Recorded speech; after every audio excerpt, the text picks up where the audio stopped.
ठीक है ठीक है। अच्छा, मैं एक तो यहाँ पे रिकॉर्डिंग लगा रहा हूँ, और सेकंड जो है ना एक दो चीज़ें मैं यहाँ पे मेंशन करना चाह रहा हूँ। एक तो जो है ना गूगल क्लासरूम उसको शिफ्ट कर दिया गया यूट्यूब के ऊपर, क्योंकि गूगल क्लास में हर एक को बाय ईमेल ऐड करना ये भी एक प्रॉब्लम था, और उसकी लिमिट जो है 25 GB होती है, वो भी एक्सटेंड हमारी हो चुकी थी। तो एक तो जो नहीं अटेंड कर सकते सेशन, या जो बाद में देखना चाहते हैं, तो वो लेक्चर्स हमारे यूट्यूब के ऊपर एक चैनल जो है ना उस पर मैंने अपलोड कर दिए थे सारे, उसका लिंक भी आई थिंक मेंशन है। सेकंड थिंग ये कि कल मुझे बता दें अगर क्या कल आपने सेशन रखना है तो, क्योंकि परसों मोस्ट प्रोबेबली कि परसों ईद होगी, तो कल जो है ना अगर सेशन रखना हो तो फिर मुझे बता दीजिएगा, क्योंकि जो मैंने प्लान किया हुआ था वो इस तरह से था कि आज हमारे 3 चैप्टर्स होंगे, और कल हमारे जो है ना 2 या 3 चैप्टर्स कल होंगे, यानी कि हमारी कल फर्स्ट ईयर की फिजिक्स खत्म हो जाएगी ट्रिग्नोमेट्रिक को छोड़ के। ट्रिग्नोमेट्रिक हम एंड पे करेंगे, क्योंकि उसमें से एक क्वेश्चन आता होता है ज़्यादा से ज़्यादा। तो ये मैं चाह रहा था कि ईद के बाद ना हमने एक सेशन हम जो आपकी कैलकुलस है, इसमें डिफरेंशियल और इंटीग्रेशन वगैरह इंक्लूड होती है, उसके लिए हम इंस्ट्रक्टर हायर कर रहा हूँ, उसमें कोई अच्छा जो हमें बेहतर गाइड कर सके, स्पेशली जो मैथ से रिलेटेड हो, जिसने एमएस वगैरह या पीएचडी वगैरह की हो उसमें। तो वो मैं चाह रहा था कि ईद के बाद उसको स्टार्ट करें।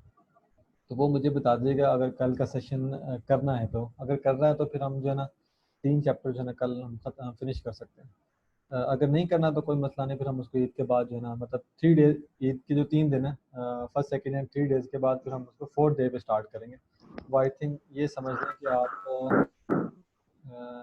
हमारा ट्यूसडे से स्टार्ट होगा। ठीक है, ट्यूसडे से हमारे वो क्लास स्टार्ट होगा। अच्छा, जो आज का लेक्चर है उसकी अगर बात करें तो आज का लेक्चर 3 पार्ट्स में डिवाइड है। 3 पार्ट्स का मतलब ये कि 3 वीडियोस पे ये डिपेंड कर रहा है। उसमें जो जो आपका पहला पार्ट होगा उसमें मैं 7 चैप्टर को कवर करूँगा। ठीक है, वैसे जो चैप्टर कवर होने हैं वो 6, 7, 8 है, लेकिन मैं 7 को पहले कवर कर रहा हूँ, वो भी मैं रीज़न बता देता हूँ उसमें। उसके बाद जो सेकंड हम पार्ट करेंगे उसमें 6 चैप्टर को करेंगे। उसके बाद जो थर्ड पार्ट है उसमें फिर हम 8 चैप्टर को जो है ना उसको हम फिनिश करेंगे। उसमें मैं आपको टिप्स भी बताता जाऊँगा, ट्रिक्स बताता जाऊँगा कि किस तरह से अपने शॉर्ट करना है, अगर क्वेश्चन इस तरह का आ जाए तो उसको किस तरह से टैकल करना है। ये सारी चीज़ें जो है ना फिर हम उसको साथ साथ देखते जाएंगे। और इसके अलावा अगर बाकी किसी का क्वेश्चन हो, अगर किसी ने कोई चीज़ ऐड करनी हो, तो वो अब अनम्यूट करके भी कर सकता है, और चैट के सेशन में भी जो है ना वो भी वहाँ पे भी मेंशन कर सकता है।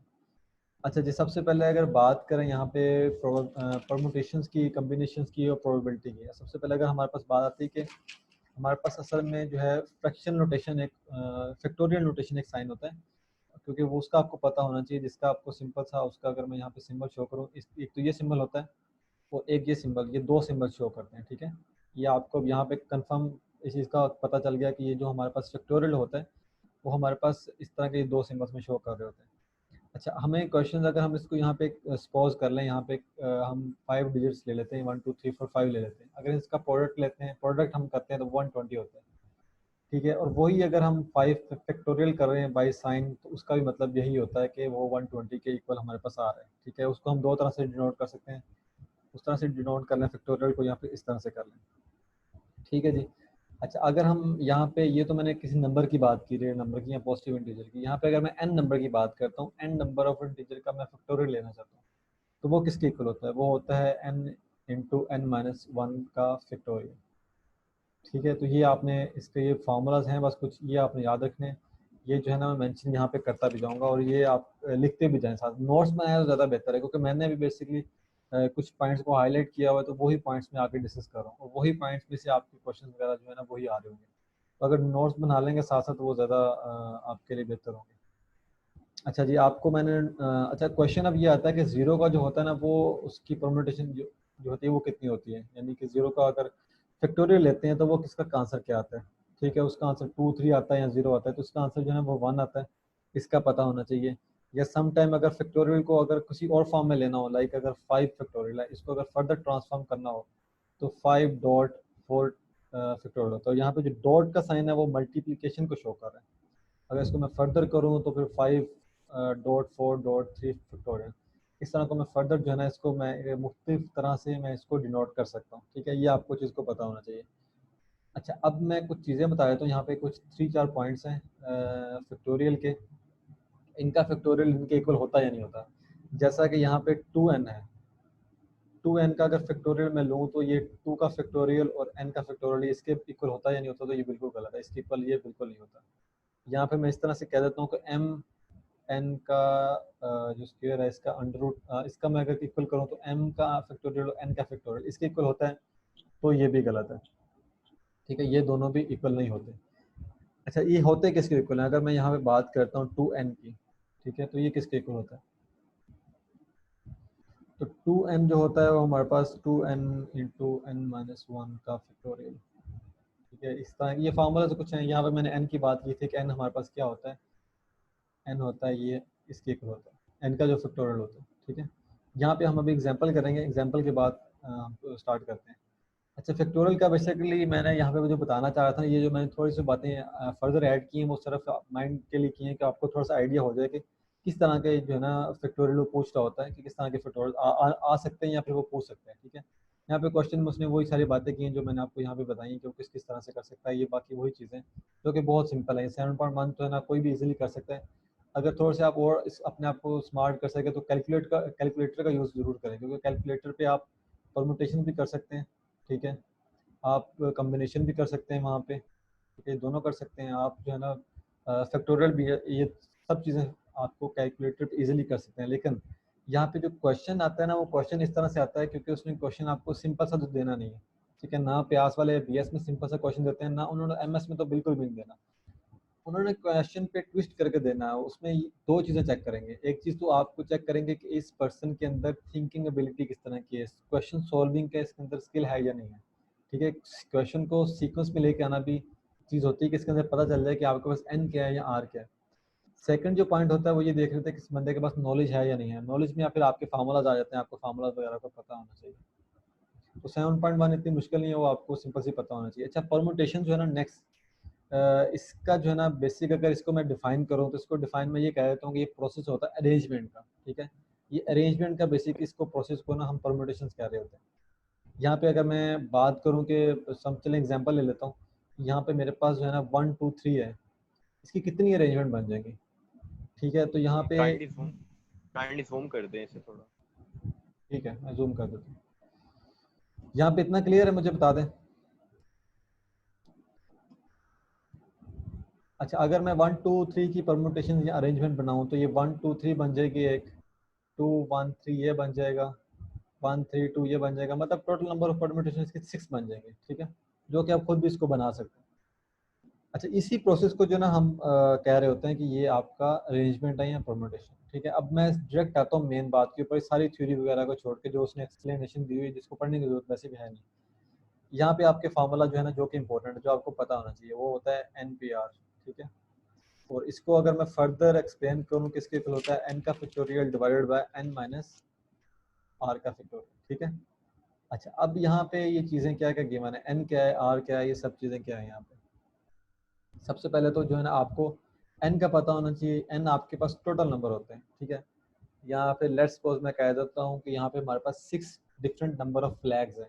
अब 6 डिफरेंट नंबर ऑफ फ्लैग्स का मतलब है मेरे पास टोटल नंबर ऑफ फ्लैग्स 6 है। ठीक है, क्वेश्चन में फर्दर ये मेंशन किया जाता है कि उसमें जो जो 3 फ्लैग्स है ना, और वो आपने सेलेक्ट करने हैं कि वो सेम कलर के हैं या डिफरेंट डिफरेंट कलर के हैं। तो उसने मुझे चूज़ कर दिया, उसने स्पेसिफाई कर दिया क्वेश्चन को। तो उसने जो 3 नंबर का स्पेसिफाई किया है वो आपको आर आपका मेंशन हो जाएगा। ठीक है, तो यहाँ आर मैं कह देता हूँ कि चूजन नंबर ऑफ जो है ना अरेंजमेंट है जो कि चूज कर दी गई हैं in total from total number. ठीक है, यहाँ पे अगेन एन वही है जो आपके पास टोटल ऑब्जेक्ट्स हैं। तो इसको आप सॉल्व करेंगे तो आप इजीली क्वेश्चन को हल कर सकते हैं। यहाँ पे मैं एग्जांपल लेता हूँ कि जो मैं बल्कि के फ्लैग के ले लेता हूँ, यहाँ पे 6 नंबर ऑफ फ्लैग्स थे। ठीक है, उसने कहा है कि 3 नंबर ऑफ जो है ना चूज़ करने हैं आपने फ्लैग्स को, 3 के हिसाब से आपने फ्लैग्स को चूज़ करना है बिटवीन ऑल। तो उसका क्या होगा, एन इज इक्वल टू हो जाएगा 6, आर इज इक्वल टू हो जाएगा 3। यहाँ पे मैं पुट करूँगा 6p3। इसको आप कैलकुलेटर से इजीली सॉल्व कर सकते हैं, या फिर इसको आप फार्मूला के थ्रू सॉल्व करें तो 6 माइनस 3 जो होता है इसको करें आप 6 का फैक्टोरियल डिवाइडेड बाई 3 का फैक्टोरियल। ठीक है, तो इसको अगर आप और सिंपल करना चाहें तो 6.5.4.3 फैक्टोरियल डिवाइडेड बाई 3 फैक्टोरियल, ये कैंसिल हो जाएंगे। तो ये आई थिंक वन कितना बन जाएगा, 120 बन जाएगा। ठीक है, तो 120 अरेंजमेंट बन सकती हैं, 120 परमुटेशन बन सकती हैं। ठीक है, ये 3 फ्लैग्स को अगर आपस में करें तो। अच्छा बाकी जितनी भी एक्सप्लेनेशन है इसकी कोई ज़रूरत नहीं है, सिर्फ आपको मैंने फार्मूला एक मैंने बता दिया जो मेन इसका इंपॉर्टेंट फार्मूला है। और उसके बाद अच्छा अब मेन कोई इंपॉर्टेंट पॉइंट्स हैं जो इसने यहाँ पे लिखे हुए हैं वो आप उसको कर भी लीजिएगा। यहाँ पे इसने फार्मूला भी यहाँ पे लिखा हुआ है, प्रूव दैट, ये सारा जो है ना ये बेसिक इसका फार्मूला है। अच्छा मुझे बताएं इतना नज़र आ रहा है यहाँ पे, ये यहाँ पे इतना नज़र आ रहा है यहाँ पे, ये जो मैंने अभी यहाँ पे स्क्रीन पे किया हुआ है, इसमें कोई प्रॉब्लम तो नहीं है? ये मैं क्रॉस यहाँ पे ये बॉक्स मैंने मेंशन किया है, इस पे ये नज़र आ रहा है आपको?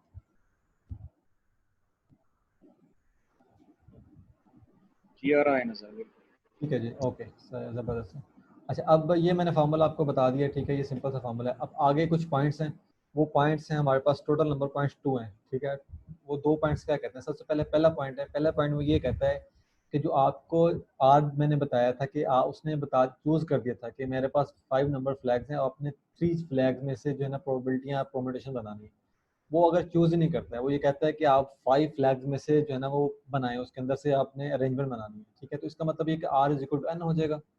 तो फिर मेरा यहाँ पे फार्मूला जो लगेगा वो क्या लगेगा, n p r is equal to हो जाएगा एन फैक्टोरियल हो जाएगा, ठीक है। फिर मेरे पास सिंपल यहाँ पे 6 का फैक्टोरियल हो जाएगा, यानी यहाँ से का फैक्टोरियल जो भी आंसर आ रहा होगा वही मेरे पास आंसर होगा, ठीक है। ये मेरे पास एक केस है। सेकंड केस मेरे पास ये जो सेकंड पार्ट है वो ये पार्ट है कि अगर लेट्स सपोज मेरे पास कोई ये क्वेश्चन आ जाता है कि 5 नंबर ऑफ फ्लैग्स हैं, 5 नंबर ऑफ फ्लैग्स में से जो आपने अरेंजमेंट बनानी है वो सेम फ्लैग्स की बनानी है। सेम फ्लैग्स को बता देता है कि 3 सेम फ्लैग्स हैं, पी सेम फ्लैग है जो रिपीटेड है या सेम है, और क्यू है, और उसके बाद एस है, ठीक है। तो उस केस में फार्मूला क्या होगा, एन पी, यहाँ पे पी क्यू एस ले लें या इस तरह से कोई भी साइन ले लें, यहाँ पे आपका टोटल नंबर जितने भी फ्लैग्स हैं वो आ जाएगा, पी का आ जाएगा उसके कितने तरफ से, वो कितनी तरफ से अलाइक है, कितनी तरफ से रिपीटेड है, क्यू का आ जाएगा फैक्टोरियल, एस का फैक्टोरियल आ जाएगा। इसका जो भी सोल्यूशन आएगा वो आपका आंसर होगा, ठीक है। ये इसका सिंपल सा ही है। और बाकी इसके अंदर जैसा कि चले मैं एग्जांपल यहाँ पे करूँ, अगर पाकिस्तान की एग्जांपल हो तो पाकिस्तान के जो आपका है वर्ड है इसके अंदर कितनी दफ़ा आता है, नंबर कितनी दफ़ा रिपीट होते हैं, कोई एक नंबर, पी ए के आई एस टी एन, इसमें ए जो है ना वो 2 दफ़ा रिपीट हो रहा है, जिसको मैं पी चले कह देता हूँ। कितनी दफ़ा हो रहा है, 2 टाइम्स रिपीट हो रहा है, ठीक है। उसका फार्मूला क्या बनेगा, कितने नंबर है, 1 2 3 4 5 6 7, 7 है, 7 फैक्टोरियल, 7 है या 8 है, 8 होते हैं वैसे, ये उसका ये 2 फैक्टोरियल। तो इधर से हम इस तरह से इसको सॉल्व करेंगे, ठीक है। अच्छा जी, ये इसका सिंपल सा था बेसिक, जो कि वैसे भी सिंपल से आप स्टडी करेंगे तो पता चल जाएगा। ये वैल्यूएट द फॉलोइंग, बहुत सिंपल सिंपल से क्वेश्चन है, बहुत ही ज़्यादा सिंपल से आपको ना उसके अंदर कैलकुलेटर में सॉल्व होने वाले हैं, ठीक है। जो असल क्वेश्चन है ना वो आगे 9 से आगे फॉरवर्ड यूज़ होते हैं, जिसमें वो डिजिट्स वगैरह कह देता है कि इतने डिजिट्स हैं, उसमें कुछ कह देता है कि how many of them you will zero get, उसमें मतलब उसने चूज़ करना स्टार्ट कर दिया क्वेश्चन, तो इसको आप सॉल्व करेंगे तो आपको खुद पता चल जाएगा। अच्छा अब आगे इसके पॉइंट्स हैं, 5 पॉइंट्स हैं जो परमुटेशन के अंदर और इम्पोर्टेंट है, जो कि 7.2.1 जो आपका टॉपिक है, ठीक है। जो इसने जितनी भी सारी इसमें बातें की हुई ना वो मैं आपको 7 पॉइंट्स में सम अप कर देता हूँ, यहाँ मैं वाइट से प्रिंट पर कर देता हूँ। अच्छा जी, 7 पॉइंट्स में वो ये क्या कह रहा है, 7 पॉइंट में ये कहता है कि अगर हम आपके पास कोई एक डिजिट जो है, यहाँ पे स्क्रीन में अगर, ठीक है, 7 पॉइंट में ये कहता है कि लेट्स सपोज फर्स्ट जो पॉइंट है उसमें ये कहता है कि अगर कोई एक डिजिट है वो फिक्स हो जाता है, ठीक है, वो रिपीट उसने हर दफ़ा होना ही होना है, लाइक 1 डिजिट है उसमें बार बार रिपीट होना है, बार बार रिपीट होना है, ठीक है। तो उस केस में फिर क्या फार्मूला होगा, उस केस में आपको मेंशन कर दिया जाएगा कि आपके पास इतने नंबर ऑफ डाइस है, इतने नंबर ऑफ कार्ड्स हैं, उसमें से जो 1 कार्ड है या 2 नंबर कार्ड है वो रिपीट हो रहा है मल्टीपल टाइम्स, उसकी रेपिटेशन है, या रेपिटेशन का वर्ड यूज़ कर दिया जाएगा। उसके केस में फार्मूला क्या होगा, फिर उस केस में फार्मूला होगा आपका r n minus one p R-1, ये आपका फार्मूला होगा उस केस में, ठीक है। जब आपका रेपिटेशन आ जाएगी, या उसको कह लें कि एक नंबर आपने फिक्स कर दिया कि उसने आना ही आना है, ठीक है। अगर मैं इसकी यहाँ पे एग्जांपल लूँ तो यहाँ पे मेरे पास समझ लें कि अब हमारे पास टोटल नंबर हैं 6 टोटल नंबर हैं, ठीक है। उसमें से 3 नंबर आपने उसने कहा कि चूज़ करने, ठीक है। लेकिन उसने साथ ये भी कह दिया कि 3 नंबर में से 2 नंबर ऐसे हैं जो कि रिपीट हो रहे हैं, जो कि फिक्स्ड हो गए, ठीक है। इस केस में क्या फार्मूला हो गया, सबसे पहले तो आर मैंने उसने चूज़ कर दिया, आर जिसे कहते हैं कि उसने चूज़ कर दिया 3, ठीक है। यहाँ पे ऊपर फार्मूला है, यहाँ पे मैं पुट करूँ 3 - 1 2 हो जाएगा पी, और यहाँ पे फिर अगेन क्या हो जाएगा R - 1, उसने सॉरी ये एन है, n है 6, 6 माइनस 1 होता है 5, तो यहाँ पे आ रहा है तो 3 माइनस 1 ये होगा 2। अब इसको सोल्व करेंगे तो यहाँ पे आपके पास इसका सोल्यूशन आ जाएगा। ठीक है, तो ये था आपके पास पहला पॉइंट था जो कि मैंने आपको बताया। इस सारे पॉइंट्स वैसे करने वाले नहीं है, सारे पॉइंट्स बहुत ज़्यादा एक्सप्लेन भी मैंने किए हुए हैं, लेकिन ये अगेन आपके ऊपर है। अच्छा जी, अगर आपके पास ये तो आपके पास एक या दो नंबर्स हैं, अगर आपके पास वो कहता है कि मल्टीपल नंबर्स रिपीट हो रहे हैं, मल्टीपल नंबर्स का मतलब ये है कि मोर देन 1 और 2। ठीक है, यहाँ पे 4 नंबर्स हैं, 5 नंबर्स हैं, 7 नंबर्स हैं इवन, वो रिपीट हो रहे थे, उस केस में फिर फार्मूला क्या यूज़ होगा? उस केस में फिर जो हमारे पास फार्मूला होगा वो होगा s factorial into r minus s into s minus 1 r minus s. अच्छा, यहाँ पे ये फार्मूला क्या बता रहा है? यहाँ पे हम एग्जांपल लेते हैं। सबसे पहले एक हमारे पास 10 नंबर हैं टोटल्स, ठीक है। उसने यहाँ पे कहा है कि हमारे पास 4 नंबर जो हैं वो रिपीट हो रहे हैं, ठीक है। जहाँ पे मेरे पास एस मेरे पास क्या आ गया, जो कि मल्टीपल टाइम्स है 4 से वो रिपीट हो रहे हैं, ठीक है। अच्छा, अब फर्दर उसने मुझे ये कहा है कि उसमें से जो 6 नंबर्स है ना, उसके ऊपर आपने परमुटेशन बनानी है। 6 नंबर्स के ऊपर 10 नंबर में से 6 पे परमुटेशन बनानी है। 4 जो है वो अपने आप को बार बार रिपीट कर रहे हैं, ठीक है।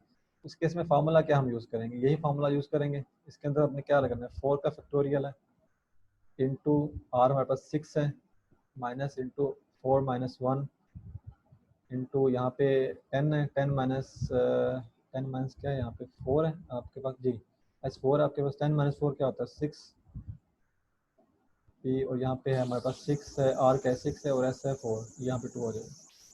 इसको आपने सॉल्व करना है तो आपका आंसर आ जाएगा। 4 ऑप्शन होंगे, उनमें से एक आपका आंसर इसमें से होगा। ठीक है जी। अच्छा जी, इसके बाद नेक्स्ट जो आता है ना, नेक्स्ट ये आता है कि एग्जांपल ले लेते हैं अगेन दोबारा कि 10 नंबर अगेन है, उसमें से 10 नंबर में से कहता है कि आपके पास चोजन जो नंबर है ना वो है 2, ठीक है। उसने 2 के बाद ये कह दिया कि उसके बाद जो 8 नंबर हैं वो ऐसे हैं कि जो दोबारा रेंज हो ही नहीं सकते, ठीक है। उनकी अरेंजमेंट दोबारा पॉसिबल ही नहीं है। उसके उस वहाँ उस केस में सिंपल सा फार्मूला रहेगा n माइनस 1 पी आर, ठीक है। तो यहाँ आर उसने 2 बता दिया होगा, एन हमारे पास टोटल है 10 माइनस 1 पी और आर, ये फार्मूला यूज़ करेंगे यहाँ पे, ठीक है। ये सिंपल सा मैंने बता दिया। इसके बाद बाकी 3-4 फार्मूलाज और 2 और रह गए। उसमें वो ये कहता है कि अगर आपके पास जो आपके पास कोई एक चीज़ है, मतलब एक शेल्फ है, यहाँ पे शेल्फ में आपने बुक्स की अरेंजमेंट इस तरह से करनी है कि जो बायो की बुक है ना, यहाँ पर बायो की जो बुक है फर्स्ट ईयर की और सेकेंड ईयर की बिल्कुल साथ साथ आए, ठीक है। मतलब टुगेदर आने चाहिए, तो यानी कि मिक्स होने चाहिए। मिक्स का आप मिक्स का वर्ड यूज़ करें तो उस केस में क्या होगा, उस केस में जो फार्मूला होता है ना, अच्छा ये फार्मूला ज़्यादा मुझे बता दें बर्डन तो नहीं लग रहा है, क्योंकि ये मैं डेप्थ में करवा रहा हूँ परमुटेशन को। वैसे जो है ना वो एक मेन ही फार्मूला, अगर डेप्थ में आया तो मुझे बता दें ताकि मैं इसको स्किप करके नेक्स्ट चलूँ आगे, क्योंकि थोड़ा सा डेप्थ में नहीं मैं जा सही है, करवा रहा। ले उससे, कोई ठीक है। ठीक है, ये मतलब मैं ये कहना चाह रहा हूँ कि ये इस तरह की पॉसिबिलिटीज आ जाती हैं क्वेश्चंस के अंदर ना, कि वो समटाइम कह देता है कि कुछ नंबर्स आपस में मैच कर रहे हैं, उनके आपस में ना वो बैठना चाह रहे हैं। जैसे एक एग्जांपल है कि हमारे पास ना एक चेयर है, रिवॉल्विंग चेयर है, ठीक है। यहाँ पे नंबर ऑफ सीट्स हैं। यूनिवर्सिटी की अगर बात करें तो अगर हम आप 5 लड़कों का या 5 फीमेल और मेल का ग्रुप है, तो समटाइम वो क्या होता है कि हमारे पास चेयर्स कम हो जाती हैं, तो फिर 2 लड़के एक चेयर पे बैठ जाते हैं, ठीक है। तो वो इकट्ठे बैठना चाह रहे हैं बेसिकली। उस केस में क्या होता है कि उस केस में फिर उन्होंने अगेन फार्मूला दिया हुआ है कि m cross into N minus m plus 1। यहाँ पे मैं फार्मूला एक्सप्लेन कर देता हूँ, फार्मूला क्या कह रहा है, एग्जाम्पल हल कर देता हूँ। अच्छा, यहाँ पे मुझे कहता हूँ कि टोटल नंबर जो है ना हमारे पास एन है, ठीक है। जिसमें जो टोटल बॉयज़ हैं वो 5 हैं, ठीक है। उसमें से 2 बॉयज़ हैं ना वो चाह रहे हैं कि हम उन्होंने एक ही चेयर पे बैठना, ठीक है। यानी जो एक चेयर पे बैठने वाले हैं वो है एम, यानी कि हमारे पास ये 2 आ गए। यहाँ पे फार्मूला रहेगा 2 फैक्टोरियल मल्टीप्लाई बाय एन, हमारे पास 5 है, 5 माइनस 2 प्लस 1। सिंपल सा ये फार्मूला है, बस ये सिंपल सिंपल सी चीज़ें, ये आपको समझ आ गई ना एक दफ़ा तो बहुत ही सिंपल हो जाते हैं फिर क्वेश्चन वगैरह, ठीक है। तो इसका ये सिंपल ये फार्मूला रहेगा, उसका क्वेश्चन जो है ना हल हो जाएगा। अच्छा, अब क्वेश्चन ये आ जाता है कि समझ लें कि 2 बंदों की, लड़कों की लड़ाई हो गई, जैसे अभी ग्रुप में हो रही थी कि एक बंदा कह रहा था कि हम बिल्कुल ही नहीं कर सकते, हमारा बहुत बड़ा मसला है, ठीक है।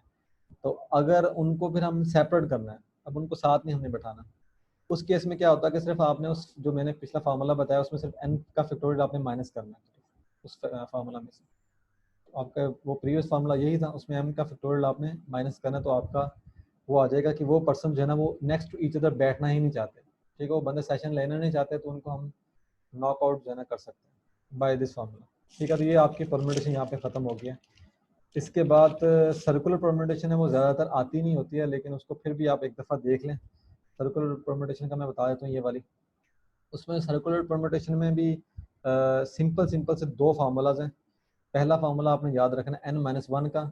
जब वो सिंपल आपको ये कहे कि किसी एक चीज़ की रोटेशन हो रही है, अगर वो मेंशन करें ना उसके अंदर क्यों रोटेशन हो रही है, या के राउंड टेबल की बात करें, जैसे यहाँ पे एग्जाम्पल 2 में कहा हुआ है कि in how many base 5% can be seated in a round table का उसने कहा है ना, तो उसमें फिर सिंपल उसने 5% का बात की, तो 5-1 का फैक्टोरियल हमने सिंपल से ले लिया। ठीक है, अच्छा जी, अब अगर बात इस तरह से आ जाए कि लेट्स सपोज अगर आपने घरों में मिरर के सामने कभी खड़े हुए हो, तो आपको पता होगा कि आपका जो लेफ्ट साइड है ना वो राइट साइड पे शो होती है और राइट हैंड लेफ्ट साइड पे शो होता है, यानी कि आपका ये चीज़ जो है ना, आपका राइट साइड और लेफ्ट साइड ये आपस में ट्विस्ट होती हैं, आपका हेड और आपके फीट ये वहीं पे प्लेस होते हैं।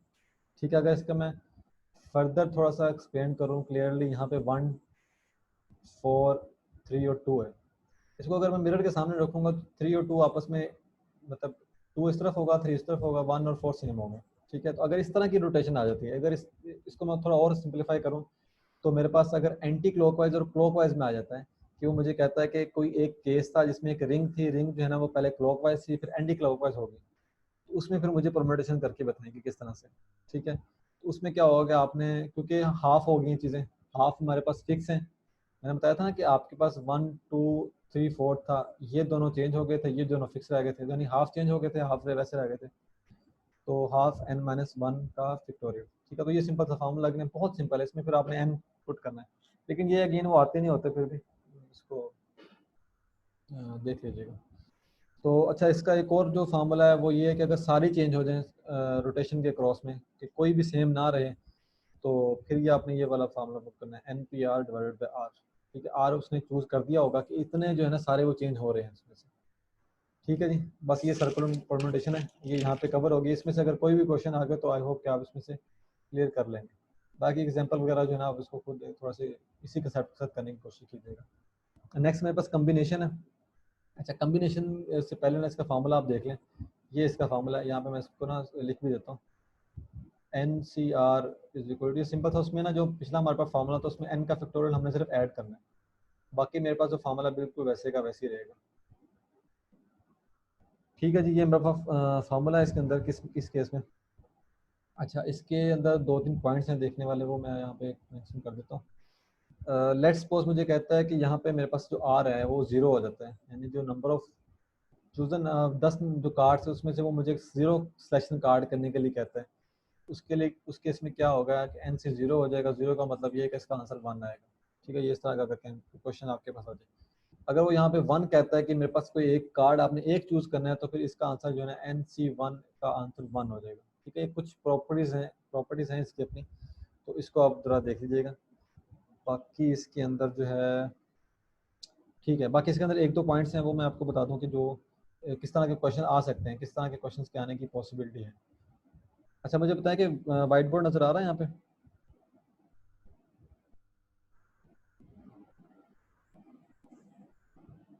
यहाँ पे वाइट बोर्ड मुझे बताएं। जी आ रहा है। जी भाई आ रहा है। ठीक है। अच्छा, अब इसमें जो क्वेश्चन आते हैं ना वो इस तरह के आते हैं कि मैंने बात की थी NCR की। ठीक है, वो कहता है ठीक है, मैं इस बात की मुझे समझ आ रही है कि number of cards and number of dice इस तरह से हैं, उसके अंदर से मैंने डाइस में से 6 साइड्स होती हैं डाइस की, तो मैं कहता हूँ 2 साइड्स आने की क्या कम्बिनेशन है या परम्यूटेशन, तो वो मैं प्रोसेस सॉल्व कर सकता हूँ इजीली। लेकिन अगर मैं ये कहता हूँ कि उसमें से कोई पर्टिकुलर यानी कि 6 नंबर है किसी डाइस में से, उसने ऑलवेज आना है, उसने हर दफ़ा इंक्लूड होना है।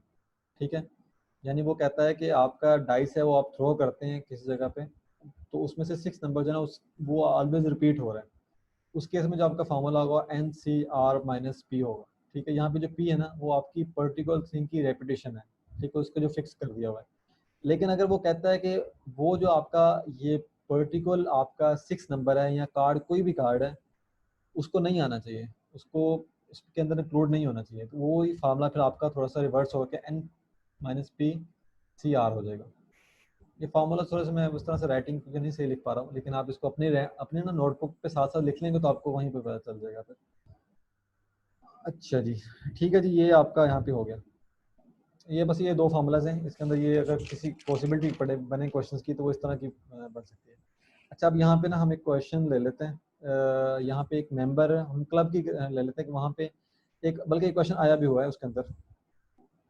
यहाँ पे मैं आज मुझे किसी ने सेंड किया था कि हमारे पास 12 बॉयज़ हैं और 8 गर्ल्स हैं एक क्लब के अंदर, कि उसमें फिर नेक्स्ट पूछता है कि in how many ways 3 boys और 2 गर्ल्स कैन बी सिलेक्टेड।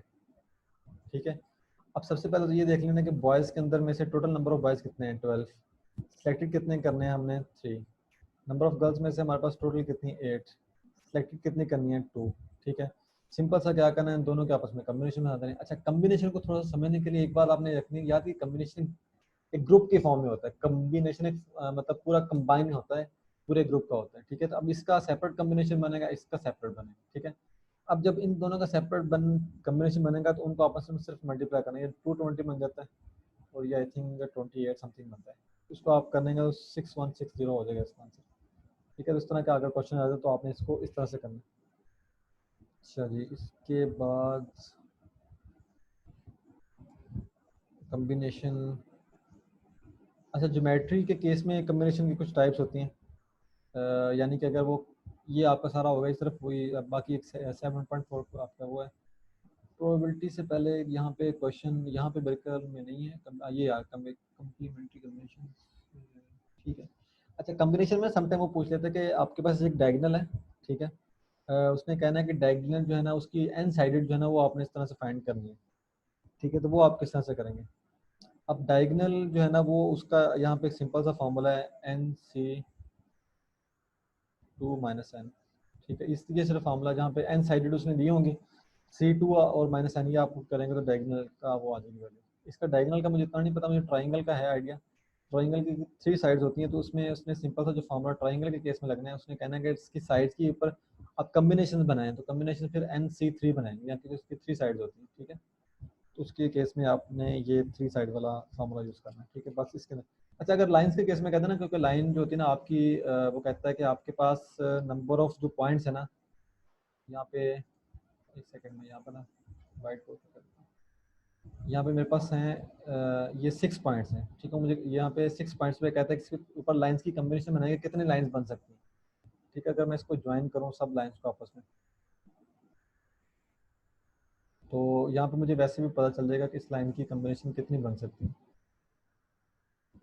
ठीक है, इस तरह से इसकी कम्बिनेशन बन सकती है। लेकिन इसको मैंने अगर बाय क्वेश्चन सॉल्व करना हो तो फिर ये NC2 बनेगा। यहाँ पे जो हमारे पास n जो है ना नंबर ऑफ पॉइंट्स होंगे, यहाँ पे कितने हैं 1 2 3 4 5 5 है, 5C2 होगा। ठीक है, यानी 5 का फैक्टोरियल डिवाइडेड बाय 2 का फैक्टोरियल इंटू 5 माइनस 2 का फैक्टोरियल। ठीक है, तो इस तरह से ये आपने फार्मूला सॉल्व करना है तो आपके पास ये आंसर आ जाएगा। कितने नंबर ऑफ लाइन्स होंगी, जो कि हमने करके भी देख लिया वैसे। ठीक है जी, यहाँ पे हो गया हमारा, इसको बस सेशन को जल्दी से खत्म करें, टाइम भी हो रहा है। अच्छा, ये आपके पास कम्बिनेशन का हो गया। कम्बिनेशन में से बस इस तरह के क्वेश्चन आएंगे। बाकी नेक्स्ट प्रोबेबिलिटी पे आ जाते हैं। अच्छा, इस प्रोबेबिलिटी में से मोस्टली चांसेस होते हैं क्वेश्चन आने के। ठीक है,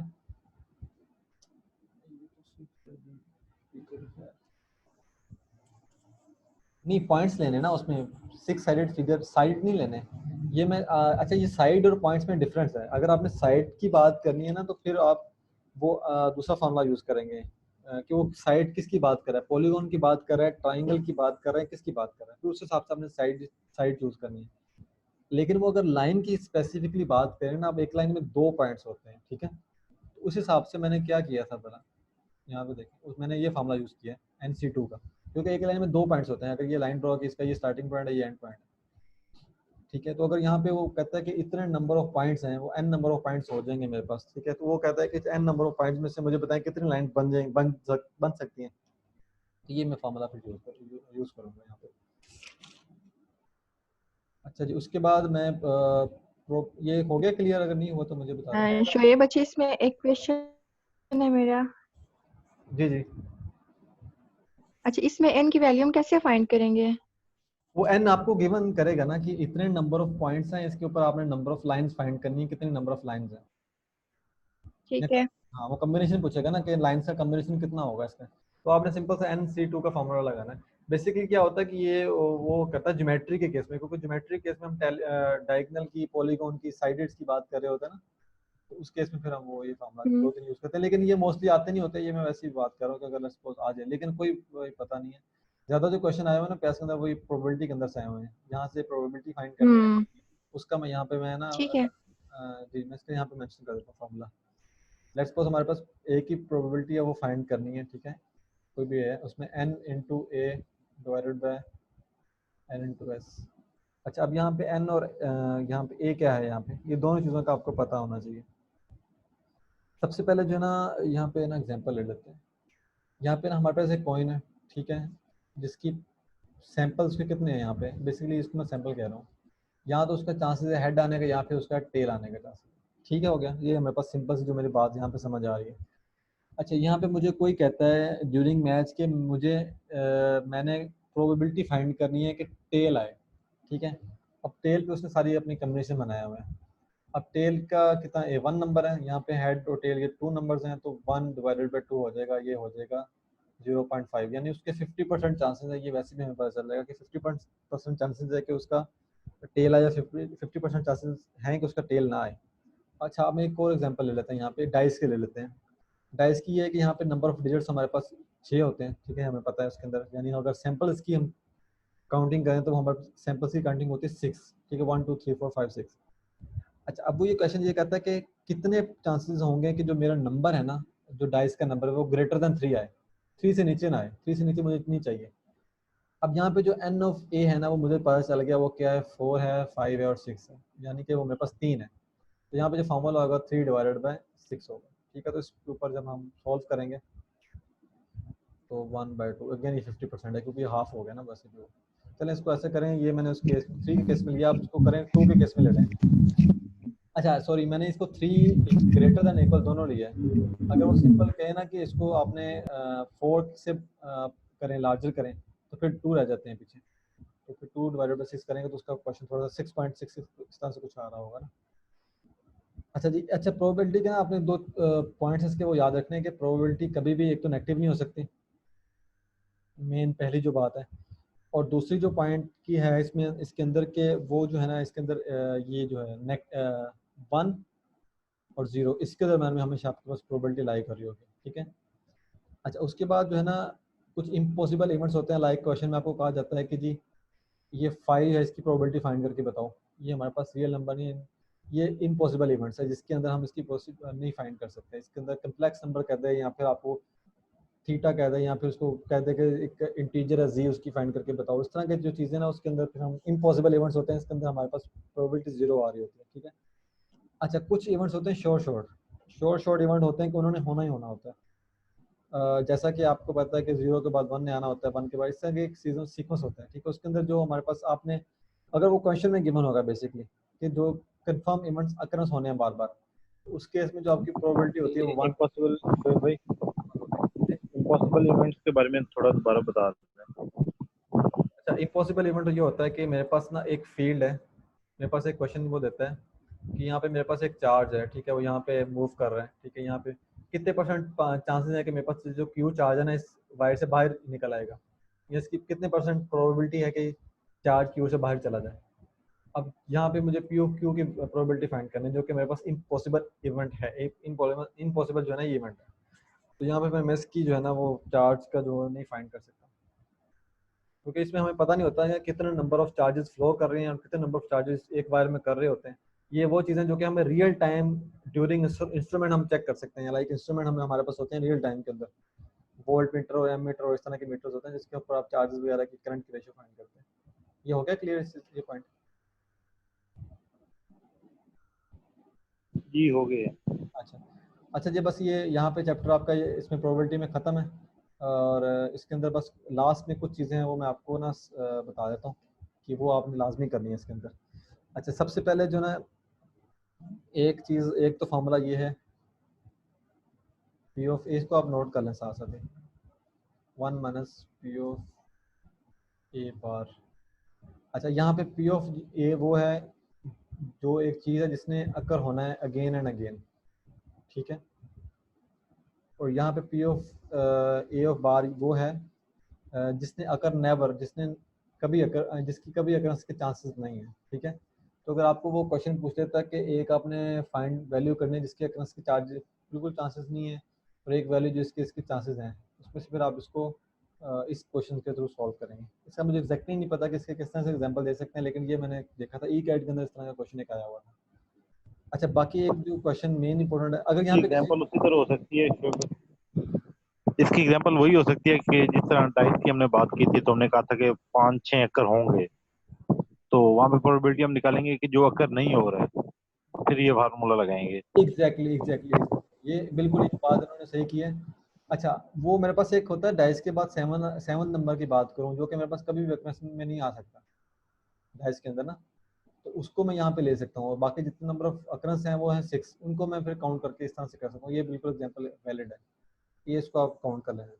अच्छा, यहाँ पे ना इंटरसेक्शन और यूनियन के मैं 2-3 फार्मूलाज लिख रहा हूँ, इसको आप देख लें, बस आप 2 मिनट रह गए, उसके बाद नेक्स्ट सेशन जो है ना वो नेक्स्ट चैप्टर स्टार्ट करते हैं। ए यूनियन बी है, इसकी प्रोबेबिलिटी फाइंड करनी है, तो वो 1 माइनस ए, ये इंटरसेक्शन का साइन है बेसिकली। अच्छा जी, उसके बाद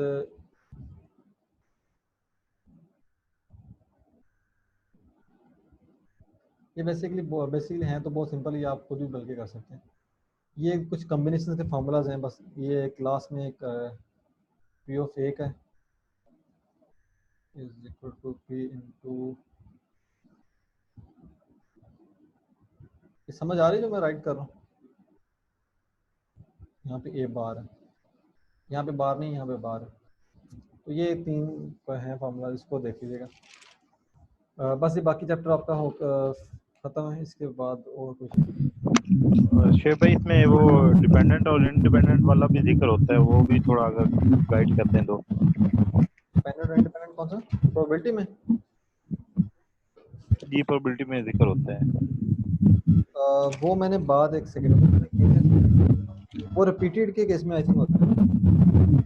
नहीं वो आई थिंक वो जी वो इसी में ही होता है, ये इंटरसेक्शन और ये यूनियन में ही आता है, इसी केसेस में आता है वो डिपेंडेंट और इंडिपेंडेंट। एक में हम मतलब इंटरसेक्शन लेते हैं और एक में यूनियन लेते हैं। इसको मैं देखा नहीं, लेकिन अगर किसी को है इसके बारे में आइडिया तो वो यहाँ पे, अगर आपको है तो आप बता दें जरा। अभी मुझे भी बस भूला हुआ है, तो नेक्स्ट सेशन में मैं कोशिश करूंगा बताने की सबको। चले, मैं ऐसा करता हूँ कि अगर मुझे, मैं इसको थोड़ा देख लेता हूँ कॉम्बिनेशन जो है ना इंटरसेक्शन यूनियन के केस में वो किस तरह से कर, तो वो फिर मैं ग्रुप के अंदर जो है ना उसको मेंशन कर दूंगा, और ये स्पेसिफिक, ये मेरे ख्याल ठीक हो में ये रेयर चांसेस के केस में होता है कि अगर सम टाइम आपके रेयर चांसेस होते आ जाएं, अगर उस केस में मेरे ख्याल में इंटरसेक्शन। नहीं, ये वो ना क्वेश्चन रिपीट हो रहे हैं, उस तरह के मैंने देखे हैं, वो क्वेश्चन आ रहे हैं उस तरह के, तो वो मतलब लाजमी करवा दीजिएगा। ये क्वेश्चन किस तरह का आता है वैसे ये?